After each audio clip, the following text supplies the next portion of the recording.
جبکہ وہاں پہ عمارتیں ملبے کا ڈھیر بنائی جا رہی ہیں۔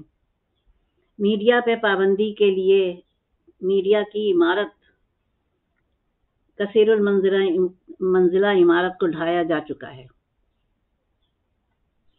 جس جگہ شبہ ہوتا ہے کہ ان کے لیے کوئی مزاحمت ہو سکتی ہے، کوئی مزاحمت کار ہو سکتا ہے، اس کا گھر بھی ڈیمولش کر دیا جاتا ہے۔ لیکن کیا یہی علاج ہے اس کا اسرائیل کے پاس؟ اور کوئی علاج نہیں ہے، اور مسلم امہ کو خاموش رہنا ہے؟ پوری دنیا میں نکل رہے ہیں جلوس، ریلیاں فلسطین کے حق میں، لیکن میں دیکھ رہی ہوں کہ کراچی میں کوئی ریلی نہیں ہے ایسی قابل ذکر، جبکہ جب اپنے اپنے مفادات درپیش ہوتے ہیں تو 25-25 میل لمبی ریلیاں نکال لی جاتی ہیں تمام جگہوں سے طالب علم اکٹھے کر کے، مدرسوں کے طالب علم۔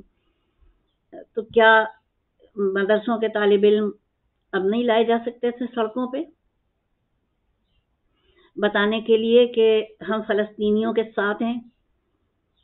اور وہ ڈنڈا بردار جماعتیں جو ڈنڈا دے کے بھیجتی ہیں اپنے سویلینز کو سڑکوں پہ پاکستان کی املاک کو آگ لگانے کے لیے، اس وقت وہ جماعتیں کہاں ہیں؟ ان کی سویلین ڈنڈا بردار آرمی کہاں ہے؟ یہ سوچنے کی بات ہے۔ اس کا مطلب یہ ہے کہ ہم کو مجموعی حیثیت سے اسلام کے کسی بھی اسلامی ملک سے کسی بھی سروکار سے کوئی سروکار نہیں ہے۔ ہم کو صرف اپنے مفادات سے سروکار ہے۔ پورا کرے گی گورنمنٹ تو ٹھیک ہے، ہم اپنے گھروں میں دب کے بیٹھے رہیں گے اپنے اپنے مفادات لیے ہوئے، ورنہ تو ہم سڑکوں پہ نکل کے پاکستان کی املاک کو آگ لگائیں گے۔ کیا یہی دین ایمان رہ گیا ہے ہماری قوم کا؟ ہمارا قومی مزاج یہی بن گیا ہے؟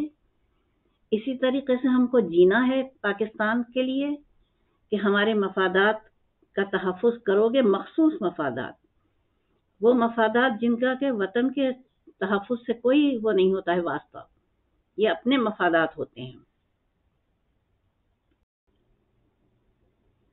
ہاں، ایڈی کی جانب سے ایمبولینسز کا عطیہ دیا گیا ہے، لیکن ابھی اور کسی ادارے کی جانب سے کوئی وہ نہیں آیا ہے، ایسا کوئی بیان یا ایسا کوئی امداد کا پیکیج کہ جو فلسطینیوں کے لیے روانہ کیا جائے۔ یہ ایک اندوہناک صورتحال ہے۔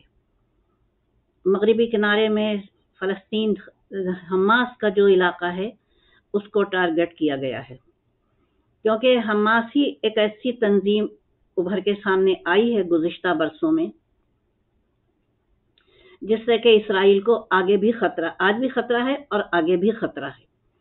لیکن اگر تمام امت مسلمہ مل کر حماس کے ہاتھ مضبوط کریں تو یہ اسرائیل کو گھٹنے ٹیکنے پہ مجبور کیا جا سکتا ہے۔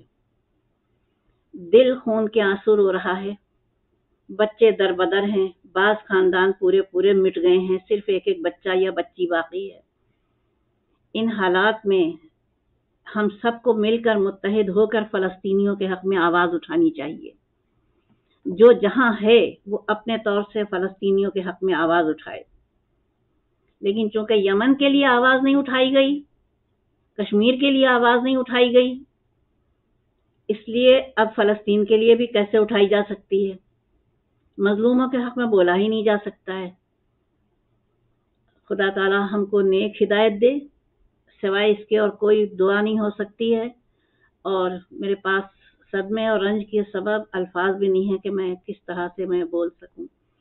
خدا فلسطینیوں کی حفاظت فرمائے اور مدد فرمائے، اور ظالمین سے جلد انہیں نجات عطا فرمائے۔